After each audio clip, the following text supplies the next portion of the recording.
Hello നമസ്കാരം, welcome to Mollywood talks. നമ്മളിന്ന് വന്നിട്ടുള്ളത് വളരെ പുതിയ മലയാള സിനിമയായിട്ടുള്ള വർഷങ്ങൾക്ക് ശേഷത്തെ പറ്റി സംസാരിക്കാൻ വേണ്ടിയിട്ടാണ്. ഇന്നാണ് സിനിമ കാണാൻ സാധിച്ചിട്ടുള്ളത്. വിനീത് ശ്രീനിവാസൻ സംവിധാനം ചെയ്ത് ധ്യാൻ ശ്രീനിവാസൻ, പ്രണവ് മോഹൻലാൽ എന്നിവർ പ്രധാന വേഷം കൈകാര്യം ചെയ്ത ബേസിൽ ജോസഫ്, നീരജ് മാധവ്, അജു വർഗീസ്, നിവിൻ പോളി, നീത പിള്ളൈ, കല്യാണി പ്രിയദർശൻ തുടങ്ങി വളരെ വലിയൊരു താരനിരയാണ് ഇന്ന് നിന്നിട്ടുള്ള വർഷങ്ങൾക്ക് ശേഷം എന്ന വളരെ ആൻറ്റിസിപ്പേറ്റഡ് ആയ സിനിമ.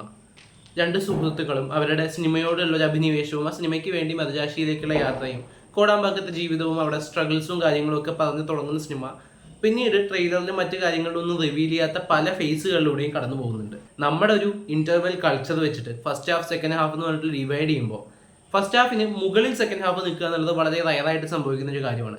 ഈ സിനിമയിലേക്ക് വരികയാണെങ്കിൽ ഫസ്റ്റ് ഹാഫ് ഒരു സ്ലോ ബേണിംഗ് അല്ലെങ്കിൽ ഒരു ഇമോഷണൽ മ്യൂസിക്കൽ ഡ്രാമയായി ആ കഥാപാത്രങ്ങളെ എസ്റ്റാബ്ലിഷ് ചെയ്ത് അവരുടെ ഒരു ഇമോഷണൽ ട്രാവലും അവരുടെ ഒരു ജേണി, അവരുടെ ഫ്രണ്ട്ഷിപ്പും കാര്യങ്ങളും ഒക്കെ പറഞ്ഞ് ചെറിയ ചെറിയ തമാശകളൊക്കെ ആയിട്ട് പോയി ഒരു മൊമെന്റിൽ അത് അവസാനിച്ച് കഴിയുമ്പോൾ നമുക്കൊരു മുഴുവൻ സിനിമ കണ്ട ഫീലാണ്.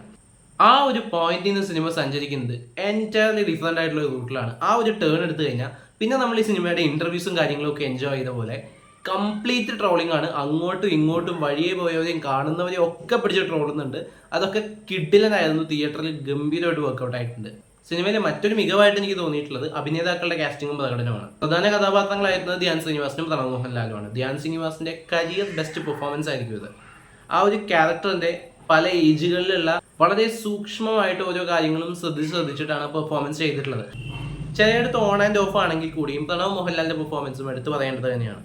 കാരണം പുള്ളിയെ ക്യാരക്ടറിന്റെ കറക്റ്റ് ഒരു മീറ്റർ എടുത്ത് ആ മീറ്റർ പിടിച്ചിട്ടാണ് അവസാനം വരെ പോയിട്ടുള്ളത്. അതും ഏറ്റവും ഗംഭീരമായിട്ടൊരു കാര്യം എന്ന് പറയുന്നത് അദ്ദേഹത്തിന്റെ മുഖത്തുള്ള മോഹൻലാൽ ഫീച്ചേഴ്സിനെ വിനീത് ശ്രീനിവാസൻ വളരെ മനോഹരമായിട്ട് ഒപ്പിയെടുത്തിട്ടുണ്ട് എന്നുള്ളതാണ്. നായികമാരായിട്ട് വരുന്ന കല്യാണി പ്രിയദർശനും നീത പിള്ളയ്ക്കും കാര്യമായിട്ടൊന്നും ചെയ്യാനില്ലെങ്കിലും നീത പിള്ളയെ ആ ക്യാരക്ടർ വളരെ സ്യൂട്ടായിട്ട് തോന്നി. പിന്നെ പറയാനാണെങ്കിൽ ഓരോ കഥാപാത്രങ്ങളായി എത്തിയിട്ടുള്ള അജു വർഗീസ് ആയാലും ബേസിൽ ജോസഫ് ആയാലും നീരജ് മാധവ് ആയാലും എണ്ണി പറഞ്ഞുകൊണ്ടേ ഇരിക്കേണ്ടി വരും. ഷാൻ റഹ്മാൻ ആയാലും അങ്ങനെ ഇതിങ്ങനെ പറയാൻ കുറേ ആൾക്കാരുടെ പേരൊക്കെ മിസ്സാവും. അത്രയധികം സ്റ്റാർ കാസ്റ്റ് സിനിമയിലുണ്ട്. പിന്നെ വിനീത് ശ്രീനിവാസൻ ഒരു റോളിലുണ്ട്.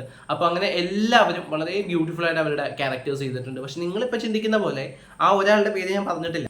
ഈ സിനിമ ഇങ്ങനെ പൊക്കൊണ്ടിരിക്കുന്ന ഒരു പോയിന്റിൽ നിന്നാണ് നിവിൻ പോളിയുടെ എൻട്രി വരുന്നത്. അവിടെ നിന്ന് അങ്ങോട്ട് ഒറ്റൊരു പോക്കാണ് മേളിലേക്ക്. ആള് വന്നു പോകുന്ന സീൻസ് മുഴുവൻ റൂൾ ചെയ്തിട്ട് പോയിട്ടുണ്ട്. അടിച്ച് പൊളിച്ച് തകർത്ത് വാരി ആ സീൻസൊക്കെ തിയേറ്റർ റെസ്പോൺസ് എന്ന് പറഞ്ഞാൽ അത്രയ്ക്ക് കിടിലനായിരുന്നു. പുള്ളിയുടെ ഒരു വൺ ലെവൽ പെർഫോമൻസ് കുറേ നാളിന് ശേഷം കണ്ട സന്തോഷത്തിലും ആ ഒരു കംബാക്കിന്റെ ഒരു മൂഡിലും ആയിരുന്നു ഓഡിയൻസ് ഉണ്ടായിരുന്നത്. ഇത്തരം സോണുകളിൽ നിവിൻ പോളിയെ വെട്ടാനോ ഇങ്ങനൊരു റോൾ ഇതുപോലെ ചെയ്തു വെക്കാനോ ഇന്ത്യൻ സിനിമയിൽ മറ്റൊരു നടന്നുണ്ടോ എന്ന് സംശയമാണ്. അത്ര കിടിലിനായിട്ടാണ് പുള്ളിയെ ചെയ്തു വെച്ചിട്ടുള്ളത്. പിന്നെ ഈ സിനിമയുടെ മറ്റൊരു ഗംഭീര പോസിറ്റീവ് എന്നുള്ളത് ഇതിന്റെ മ്യൂസിക്കൽ സൈഡാണ്. ഞാൻ വളരെയധികം ആസ്വദിച്ച ഗാനങ്ങളാണ് സിനിമ ഇറങ്ങുന്നതിന് മുമ്പ് തന്നെ. പക്ഷേ ഈ ട്രെൻഡിങ് ലിസ്റ്റിലൊന്നും വന്നിട്ടില്ല. പക്ഷെ സിനിമയുടെ കഥ പറച്ചിലിനോട് ആ ഒഴുക്കിനോട് വളരെയധികം കോൺട്രിബ്യൂട്ട് ചെയ്യുന്ന മനോഹരമായിട്ടുള്ള ഗാനങ്ങളാണ് സിനിമയിലുള്ളത്. വിഷ്വൽസിലേക്ക് വന്നാലും വളരെ ബ്യൂട്ടിഫുൾ ആയിട്ടുള്ള സിനിമയാണിത്. ഓരോ ഫ്രെയിംസിനും അതിൻ്റെതായിട്ടുള്ള ഭംഗി കൊടുത്ത് ഓരോ കാലഘട്ടത്തിനെയും വേർതിരിച്ച് വളരെ മനോഹരമായിട്ട് അതിനെ വിഷ്വലൈസ് ചെയ്തെടുക്കാനും വിനീത് ശ്രീനിവാസിന് സാധിച്ചിട്ടുണ്ട്. ഫാമിലി ഓഡിയൻസിനായാലും ഒരു എൻ്റർടൈനർ പ്രതീക്ഷിച്ച് പോകുന്ന യുവാക്കൾക്കായാലും എല്ലാ തരം ഓഡിയൻസിനും വളരെ വളരെ ലൈറ്റ് ഹാർട്ടഡ് ആയിട്ടുള്ള വളരെ ബ്യൂട്ടിഫുൾ ആയിട്ടുള്ള വളരെ എൻ്റർടൈനിങ് ആയിട്ടുള്ള സിനിമ, ഒരു ടോട്ടാലിറ്റിയിൽ ഒരു വലിയൊരു മികച്ച സിനിമ എക്സ്പീരിയൻസ് ചെയ്യാനുള്ള താല്പര്യമുള്ളവർക്ക് തീർച്ചയായിട്ടും തിയേറ്ററിൽ പോയി കാണാവുന്നതാണ്. ഈ സിനിമ നിങ്ങൾ കണ്ടിട്ടുണ്ടെങ്കിൽ നിങ്ങളുടെ അഭിപ്രായങ്ങൾ കമന്റ് ബോക്സ് വഴി രേഖപ്പെടുത്തുമെന്ന് വിശ്വസിക്കുന്നു.